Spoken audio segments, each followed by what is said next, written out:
I thought I was doing everything right. Posting devotionals, sharing verses, leading small groups, saying yes to every opportunity that seemed for God. But somewhere along the way, I lost the peace I started with. I wasn't sinning, but I wasn't breathing either. It felt like I was building something holy, but Jesus wasn't in the center of it anymore. And I didn't even notice until he showed up in the quiet and said the one sentence that wrecked me. You're focusing on the wrong things. It started on a Tuesday. Nothing dramatic. Just one of those days where your soul feels louder than your schedule. I had said yes to too many things. Again, a meeting, a podcast, an email list, a phone call I didn't have energy for. By the time the sun went down, I was sitting in my car in a church parking lot, feeling strangely empty after a full day. I didn't even turn on the engine, just sat there, staring at the steering wheel like it owed me answers. I whispered, Lord, I'm trying. I really am. Why does it still feel like I'm missing something? I didn't expect a reply, not then. But it came. Not in thunder, not in words, just a sudden stillness. Like everything around me had stopped breathing. And for the first time in weeks, I noticed how tired I was. Not physically, spiritually. Like I'd been running on fumes disguised as purpose. The problem wasn't that I had stopped praying, I was still praying. I was still reading the Word. I was still showing up, but it felt like I was building a sandcastle in His name while forgetting to look at His face. Everything looked good from the outside, but inside, I was drifting, slowly, quietly. And that scared me more than a fall ever could. Because drifting feels safe. It's slow. It wears a smile. But it takes you somewhere you never meant to go. That night in the car, I didn't cry. I just felt numb. Like I had been doing everything for God, but without God. And I didn't know how to fix that. I kept thinking, maybe I just need to push through. But something deep inside whispered, or maybe you need to stop. I didn't realize it yet. But that was the beginning. The unraveling. Not of my faith, but of the performance I had dressed it in. That night, the world around me quieted in a way I can't explain. Not the kind of quiet you get when the air conditioner shuts off, or when you're alone in your room. This was something deeper, like the noise inside me was being muted. I didn't fall asleep. I didn't dream. I just sat on the edge of my bed with the lamp off, eyes open, but no longer looking. That's when the atmosphere changed. The kind of change you don't hear, but feel. A weight filled the room, but not a heavy one. It was like peace had stepped into the doorway and decided to stay. I didn't see a flash of light. I didn't hear trumpets. But suddenly, He was there. Not in a vision I conjured. Not in my imagination. Jesus stood near the window, still and completely present, like He had always been there, waiting for the noise to die down. He didn't move, but I felt exposed, not in a shamed way, more like someone had finally turned on the light in a room I'd kept dim on purpose. My first reaction wasn't joy. It was silence. He didn't say anything, and neither did I. Because when you're in the presence of the one who holds the galaxies and still knows the number of times your heart has broken, words stop working. All the noise, all the striving, all the trying to matter in spiritual ways, it vanished like dust. I realized in that moment how long it had been since I'd actually felt Him. Not just talked about Him. The ache in my chest wasn't from burnout. It was from distance. I had kept walking, and walking, and walking.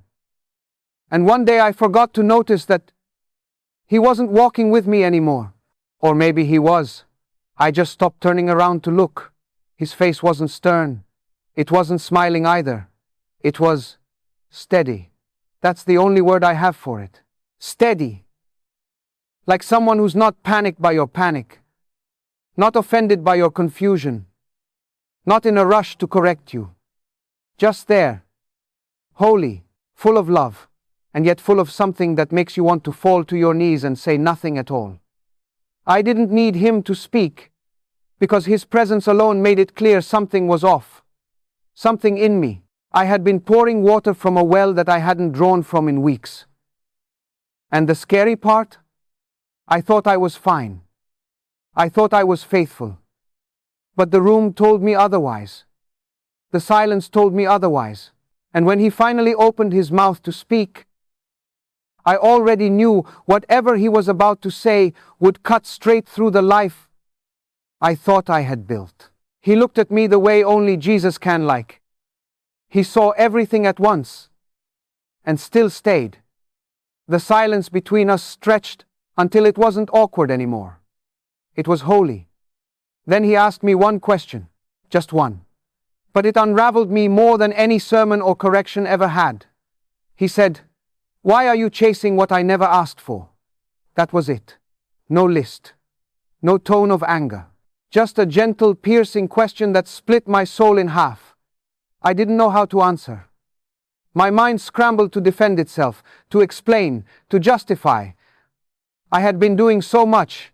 I had been saying yes to good things. I had been pouring myself out for ministry, for others, for the sake of the gospel. Isn't that what he wanted? Isn't that what faithfulness looks like? But the look in his eyes said otherwise. Not that I had done wrong, but that I had drifted. And he wasn't confronting me like a boss disappointed in my work. He was coming for my heart, like a friend who missed me. That hurt in a different way. I sat there, stunned, as his words repeated over and over in my chest. Why are you chasing what I never asked for? It hit me that somewhere along the way, I had confused productivity with obedience. I had assumed movement meant progress, and performance meant purpose. But he never asked me to build a brand. He never asked me to prove myself. He never asked me to be impressive just to be faithful. And faithfulness doesn't always look like noise. Sometimes it looks like stillness, like being hidden, like trusting him enough to be unseen. My calendar was full, but my spirit was starving. My schedule honored God on the surface, but beneath it, I was feeding my own fear, the fear of being forgotten, the fear of not doing enough, the fear that if I stopped moving, he'd stop loving. I didn't know that fear had crept in. I didn't even feel afraid. I just felt responsible and tired, so very tired. Jesus didn't shame me. He didn't list my flaws or highlight my mistakes. He just stood there, calm and still, while that one question continued to echo. Why are you chasing what I never asked for? And in the stillness, I realized the answer. I had been trying to win love I already had.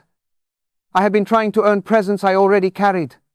I had been trying to fill a hunger that only comes from forgetting who I am when I'm simply with him. No lights, no titles, no performance. Just me. And him. I wanted to argue. I really did. I wanted to list the ways I had been faithful. The prayers I had whispered in parking lots.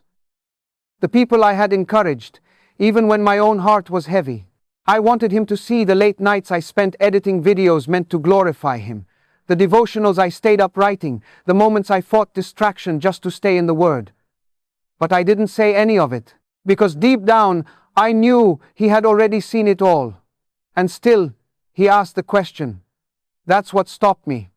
Not his silence, his seeing. He saw it all, and still wasn't impressed. Not because it wasn't good, but because it wasn't from the right place anymore. I sat there hoping he'd say something that would let me off the hook, that would affirm my busyness, bless my exhaustion, give me permission to keep doing things my way, but he didn't. Instead, he opened his hand and suddenly we were standing in a garden. It wasn't lush. It wasn't dead either.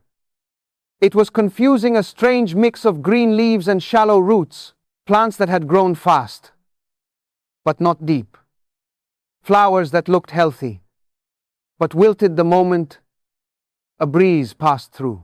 I looked around, unsure what it meant, until Jesus said, "This is what happens when growth outruns intimacy." His words landed like a quiet thunder. Not loud, but you felt them in your chest. Growth outrunning intimacy, that's what I had done. I had focused on outcomes more than obedience. I had measured success by impact instead of intimacy. And even though the garden looked alive, it was fragile. It couldn't survive the seasons. I wanted to ask him how it had come to this, but I already knew. Somewhere along the way, I had stopped walking with him and started walking for him. And that small shift changed everything. It made me frantic. It made me strategic instead of surrendered. It made me anxious instead of available. I had forgotten that Jesus never needed me to be effective. He turned to me and said, "Roots don't grow in noise. They grow in rest." I wanted to cry, but the tears wouldn't come yet. I just stood there, staring at a garden that looked too much like my life, full but fragile. And for the first time in a long time, I didn't want to produce anything. I didn't want to lead. I didn't want to prove. I just wanted to sit at his feet again, like I did before any of this started, before the ministry, before the platform, before I confused fruit with fame, before I forgot that he is the prize, not the project. He didn't lecture me. He didn't list verses or parables or warnings. Instead, he walked slowly along the edge of the garden, letting the silence speak first. Then, without turning to look at me, he said something that pierced like a whisper-shaped knife. The enemy doesn't always tempt you with sin. Sometimes he just keeps you busy. I felt those words settle in my bones.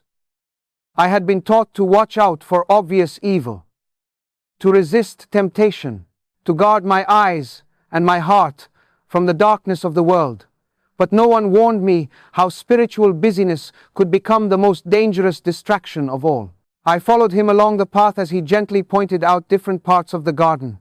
Each one showed a version of me, leading worship with a smile but no peace, giving advice while secretly drowning, creating content that mentioned him but didn't need him. Each moment looked pure on the surface, but behind it was something else. Fear, comparison, striving. He showed me how the enemy loves when we do the right thing from the wrong well, because it looks holy, but it burns you out. It sounds godly, but it leaves you empty. I wanted to deny it.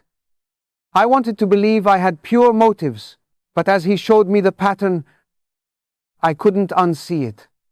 I saw how I had traded stillness for strategy, how I measured my worth by feedback, how I felt anxious when I wasn't seen, and exhausted when I was. I saw how I replaced slow mornings with the Spirit for rushed planning meetings about him.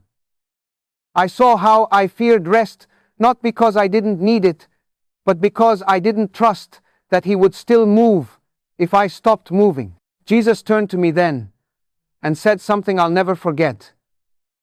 The devil doesn't need to pull you off course. He just needs to keep you on the wrong one long enough.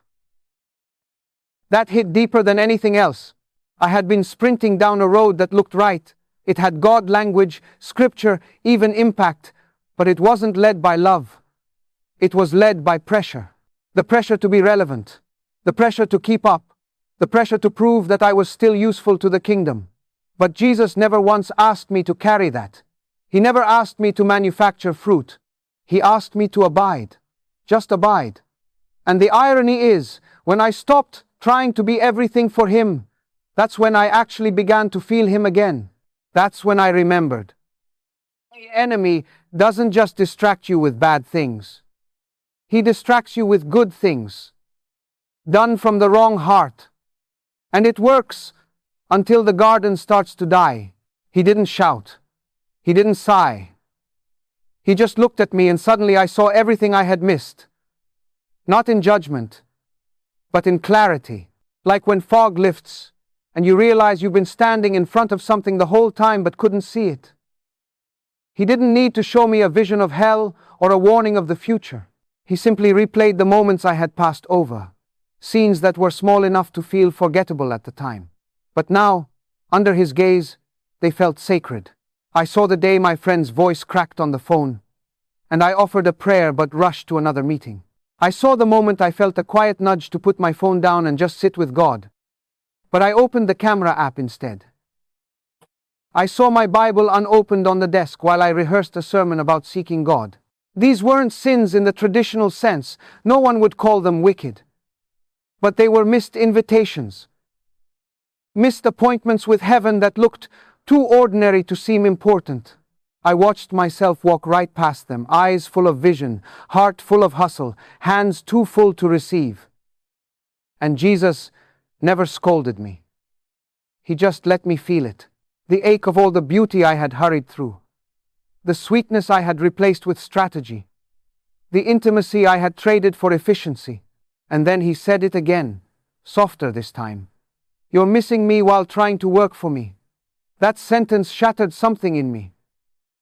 I had spent so long trying to be useful that I forgot how to be present. I forgot that the work was never meant to replace the wonder.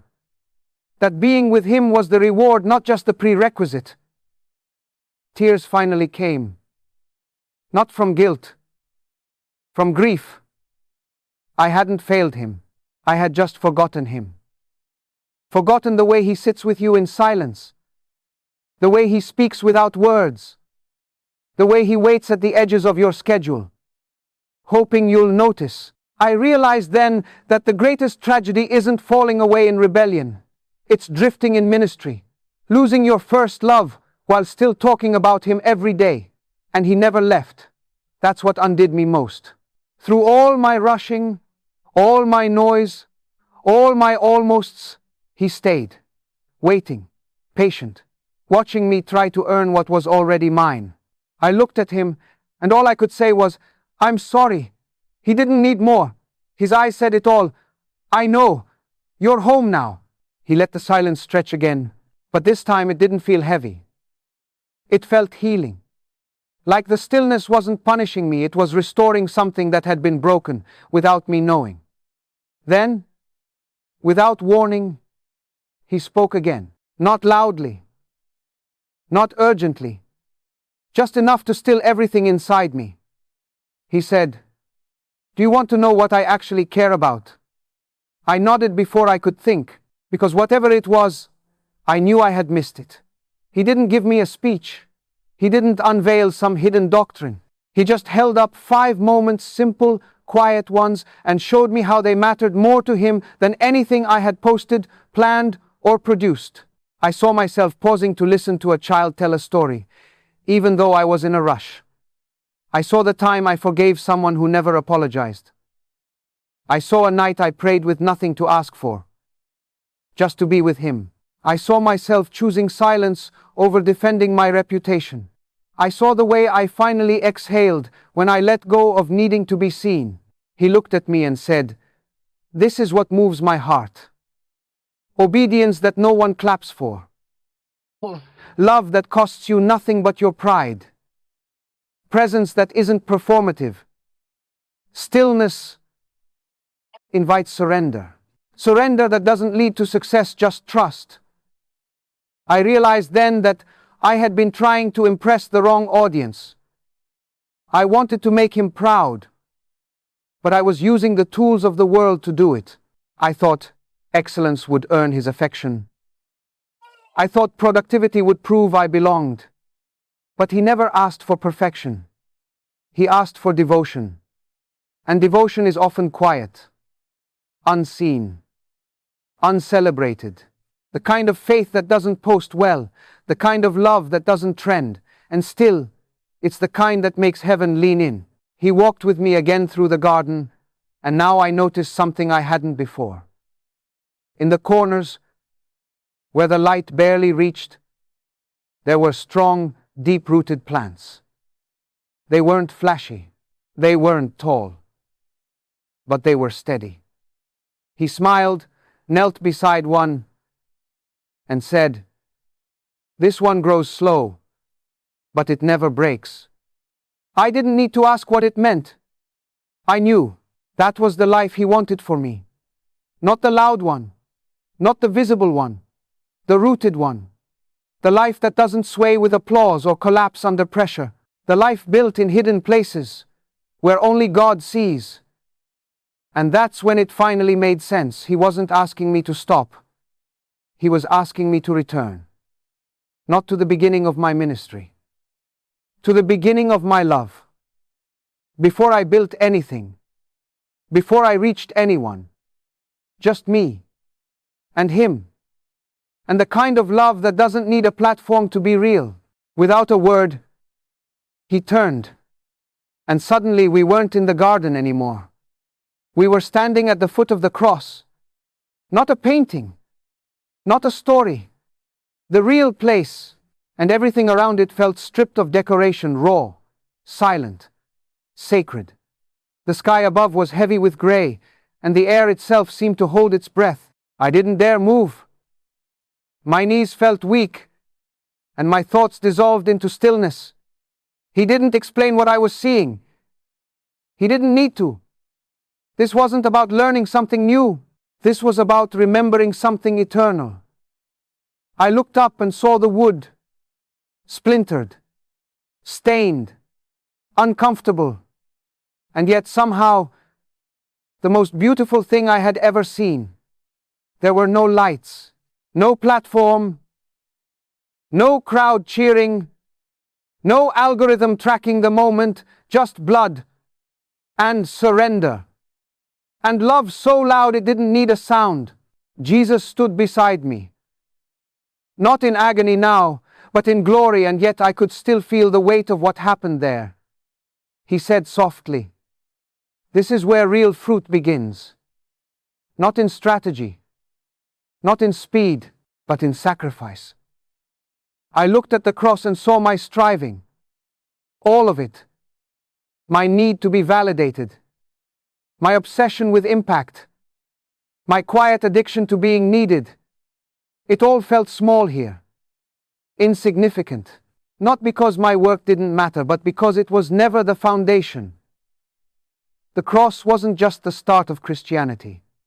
It was the invitation to die, to lay down everything I had picked up in his name but carried without his voice. And then he said something that changed me forever. You cannot carry both your mission and your ego. I wanted to look away, but I couldn't, because I knew I had done it. I had built things with one hand while still clutching insecurity with the other. I had spoken of dying to self, but only when it was convenient. I had preached surrender while secretly craving approval, and the cross stood there honest, holy, unshaken by my contradiction. I saw how quiet it was, how unbranded, how utterly free of self-promotion. This wasn't a place for ambition. It was a place for death, and from death, life, real life. Jesus looked at me again, not with disappointment, but with invitation.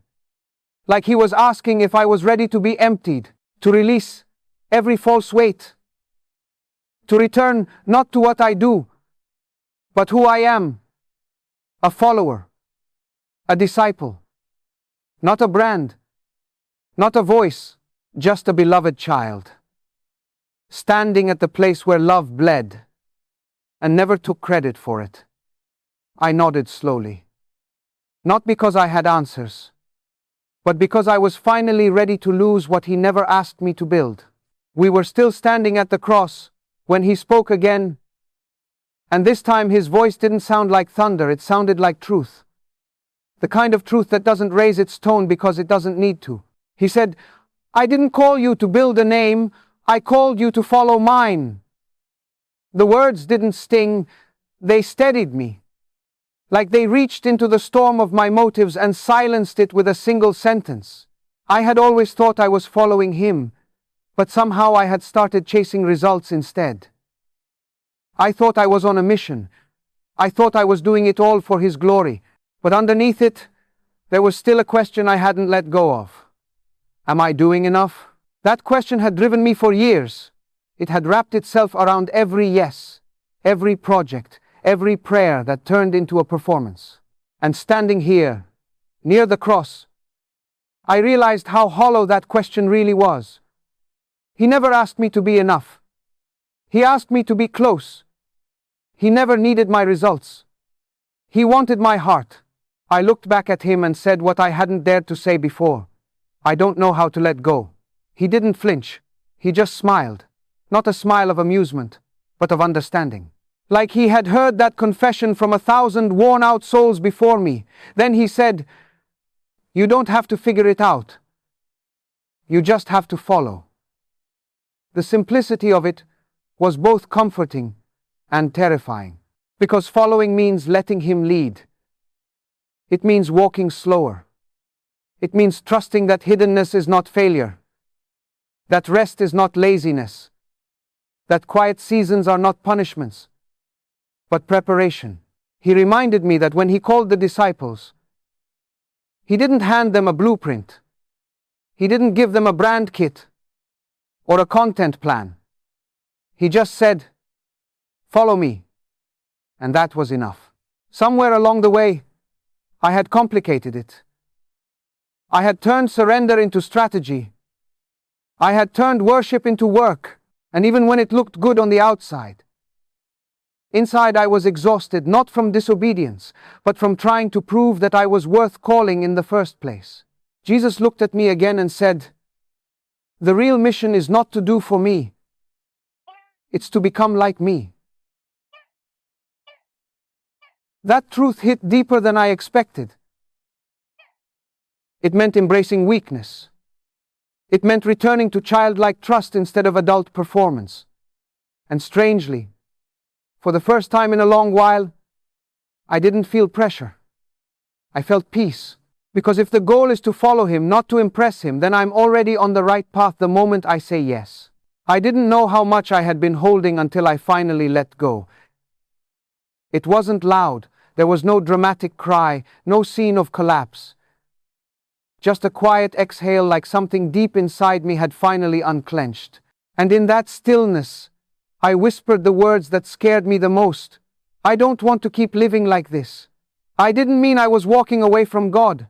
I meant I was done trying to carry him like a task. I was done confusing performance with presence. I was done being tired all the time but calling it sacrifice.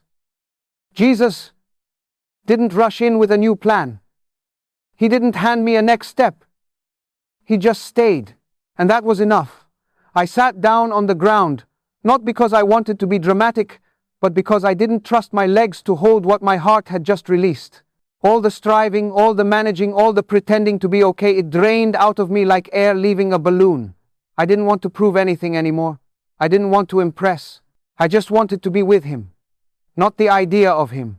Not the platform I built in his name. Just him. I pulled out my phone, opened the Notes app where I kept all my to-dos, and started deleting. Not because the things were bad, but because they had taken up space that no longer belonged to them. I closed tabs in my mind I had left open for too long. Projects that weren't from peace. Conversations I had rehearsed out of insecurity. Metrics I had tracked like they were my identity. I let them go. One by one. I whispered, "I trust you with what I don't finish." That line broke me, because I had lived as if God's movement depended on my output. As if the kingdom would slow down if I took a breath. But the truth is, I'm not the cornerstone. He is. And if I vanish tomorrow, he will still be good. He will still move. He will still love. That realization didn't make me feel small. It made me feel safe. I don't have to hold everything. I just have to hold on to him. Jesus looked at me with that same steady gaze, the one that doesn't shift based on my usefulness. And I knew he wasn't disappointed. He was delighted. Not because I had done something great, but because I had finally stopped pretending to be great without him. I let go. Not of my calling, but of the weight I had added to it. And in that surrender, I found something I hadn't felt in a long time. Not success, not clarity, just peace. He didn't give me a blueprint. He didn't hand me a schedule or whisper a 5-step recovery plan. He just sat with me.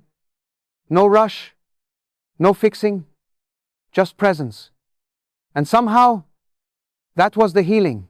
I had expected him to redirect me, to say, now go do this, to give me a clear next assignment, a mission, a message, anything that would make me feel useful again.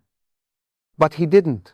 Instead, he gave me something I hadn't asked for, something I didn't know I needed more than answers. Peace. I didn't shout. I didn't dance. I just breathed. For the first time in weeks, maybe months, I breathed without tightness in my chest, without 100 invisible to-do lists pulling at my mind. I let myself feel it, that I was loved, that I was already enough, that he wasn't waiting for me to recover my rhythm before welcoming me back. He had never left. I think we expect God to respond to our burnout the way the world does, with advice, redirection, critique, masked as encouragement. But Jesus didn't do any of that. He gave me stillness. Not silence, stillness. The kind that sinks below the surface and untangles the noise without saying a word. I didn't realize how long I had been praying out of pressure, how long I had been doing the right things from the wrong place. And he didn't punish me for it. He met me in it. That's what changed me. Not a sermon, not a spiritual high, but the fact that when I finally stopped performing, he didn't scold me, he welcomed me. I think we forget that sometimes. That God isn't looking for the most productive version of us. He's looking for the most present version. The surrendered one. The child who climbs into his arms, not because they've achieved something, but because they're tired and they know that's where they belong. I sat with him. In the quiet. No prayers. No words. Just awareness. And in that silence, I felt a strange kind of restoration. Not the kind that sends you sprinting back to your old habits, but the kind that rewires the way you even think about doing life with God. I didn't need to be told what to do next. I needed to be reminded who I was and whose I was. And in that moment, I was not a leader, not a creator, not a voice, just his. And that was more than enough. I woke up different. Not louder. Not bolder, just quieter. There was no dramatic shift, no angelic chorus, no sudden urge to fix everything I had broken. But something inside me had settled, the kind of settling that only comes after surrender. I didn't feel the pressure to catch up or prove anything. I didn't rush to open my Bible out of guilt, or check off a list to feel spiritual again. I just sat by the window, coffee in hand, and watched the light spill across the floor. And I whispered, "Thank you. Not for a breakthrough, not for a miracle, just for being, for staying, for waiting while I forgot how to rest." The to-do list was still there. The expectations hadn't disappeared, but they didn't own me anymore. Something had shifted. Not in my circumstances, in my spirit. I didn't need clarity. I didn't need a vision board. I just needed to remember what peace feels like. Not the kind that comes from having everything figured out, but the kind that shows up when you finally stop trying to control what God never asked you to carry. I moved slower that day. I answered less. I listened more. Not because I was trying to start a new rhythm, but because I finally realized the old one was hurting me. And I wasn't angry at myself for not seeing it sooner. I was just grateful that Jesus didn't wait for me to notice. He came anyway. He stepped into the noise. He sat in the silence. And he asked the question that brought me home. Why are you chasing what I never asked for?